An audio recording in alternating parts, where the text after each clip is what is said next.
நம்ம சேனலுக்கு நீங்கள் ஃபஸ்ட் டைம் வந்திருக்கீங்கன்னா மறக்காமல் சப்ஸ்கிரைப் பட்டனை கிளிக் பண்ணுறது இல்லாமல் கூடவே பெல் ஐக்கானையும் கிளிக் பண்ணிவிடுங்க. நண்பர்கள் வணக்கம். இது பிரேக்கிங் நியூஸ் தமிழ். 2025 மார்ச் 31ஆம் தேதி வரைக்கும் ஒரு சிலிண்டருக்கு 300 ரூபாய் மானியம் வழங்க மத்திய அரசு முடிவு செஞ்சிருக்காங்க. ஸோ இது குறித்து தான் நம்ம இந்த நியூஸில் டீட்டெயிலாக பார்க்க போகிறோம். சமீபத்தில் 19 கிலோ எல்பிஜி சிலிண்டர் விலையை குறைச்சிருக்கிறாங்க. அது மட்டும் இல்லாமல் 14.2 கிலோ எல்பிஜி சிலிண்டருக்கு ஏற்கனவே வழங்கப்பட்டு வந்த 300 ரூபாய் மானியத்தை மேலும் 9 மாதங்களுக்கு மத்திய அரசு தொடர்ந்து வழங்கும் அப்படின்னு தெரிவிச்சிருக்காங்க. ஸோ 5 கிலோ சிலிண்டர் விலையிலும் சாதகமான முடிவுகள் எடுக்கப்படும் அப்படின்னு தற்போது அறிவிச்சிருக்காங்க. ஸோ பிரதான் மந்திரி உஜ்வாலா யோஜனா திட்டத்தின் கீழே 2025 மார்ச் 31ஆம் தேதி வரைக்கும் சிலிண்டருக்கு 300 ரூபாய் மானியம் வழங்கணும் அப்படின்னு மத்திய அரசு முடிவு செஞ்சுள்ளதாகவும் அதன் பிறகு மானியத்தை தொடர்வதா இல்லையா அப்படின்னு குறித்து அடுத்த வருஷம் தான் முடிவு பண்ணி அதை குறித்து முறையான அறிவிப்பு வெளியிடப்படும் அப்படின்னு சொல்லியிருக்காங்க. ஸோ 2024-25 நிதியாண்டில் எல்பிஜி சிலிண்டருக்கு 300 ரூபாய் மானியம் வழங்க மத்திய அரசு மட்டும் 12,000 கோடி ரூபாய் ஒதுக்கி இருக்கிறாங்க.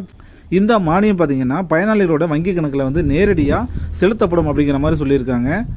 ஸோ ஒரு வருஷத்துக்கு 12 சிலிண்டர் மட்டும் தான் கொடுப்பாங்க. ஸோ யாரெல்லாம் உஜ்வாலா திட்டத்தில் 12 சிலிண்டர் பெற்றுட்டு இருக்கிறீங்களோ அவங்களுக்கெல்லாம் இந்த திட்டமானது பொருந்தும். 2016ஆம் வருஷம் மே மாதத்தில் தான் மத்திய அரசு பிரதான் மந்திரி உஜ்வாலா யோஜனா அப்படிங்கிற திட்டத்தை லான்ச் பண்ணியிருந்தாங்க. ஸோ விறகு அடுப்பில் சமைச்சிட்டு இருந்த அத்தனை பேத்துக்குமே கேஸ் அடுப்பு கொடுத்து அதுக்கு சிலிண்டரும் பார்த்தீங்கன்னா இலவசமாக கொடுத்தாங்க. ஸோ இந்த எல்பிஜி மானியத்தை நீங்கள் வாங்கணும் அப்படின்னு நினச்சிங்க அப்படின்னா உங்களுடைய ஆதார் கார்டு இருந்தால் மட்டுமே போதுமானது.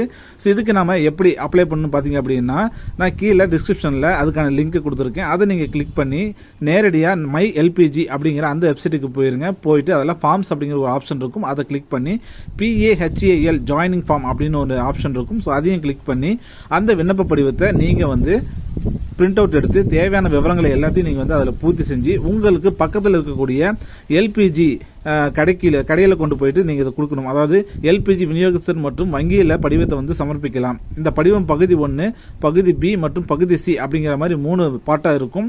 ஸோ அனைத்து விவரங்களும் மிக துல்லியமாக நிரப்பணும். அப்படி இருந்தால் மட்டும்தான் உங்களுக்கு 300 ரூபாய் மானியம் மந்த்லி உங்களுடைய அக்கௌண்ட்டில் கிரெடிட் ஆகும். ஸோ என்னென்ன ஆவணங்கள்லாம் தேவை அப்படிங்கிறத பார்த்தீங்கன்னா அந்த படிவத்திலே கொடுத்துருப்பாங்க. ஸோ அதுக்கான ஜெராக்ஸ் நகல்களையும் பார்த்தீங்கன்னா அதோட இணைச்சிருக்கணும். நான் சொன்ன தகவல் உங்களுக்கு பயனுள்ளதாக இருக்கும் நம்பர். அப்படி பயனுள்ளதாக இருந்துச்சுன்னா இந்த வீடியோ உங்கள் ஃப்ரெண்ட்ஸ் அண்ட் ஃபேமிலியோட ஷேர் பண்ணுங்கள். மீண்டும் நல்ல ஒரு தகவலோடு சந்திக்கிறேன். இந்த வரைக்கும் நன்றி, வணக்கம்.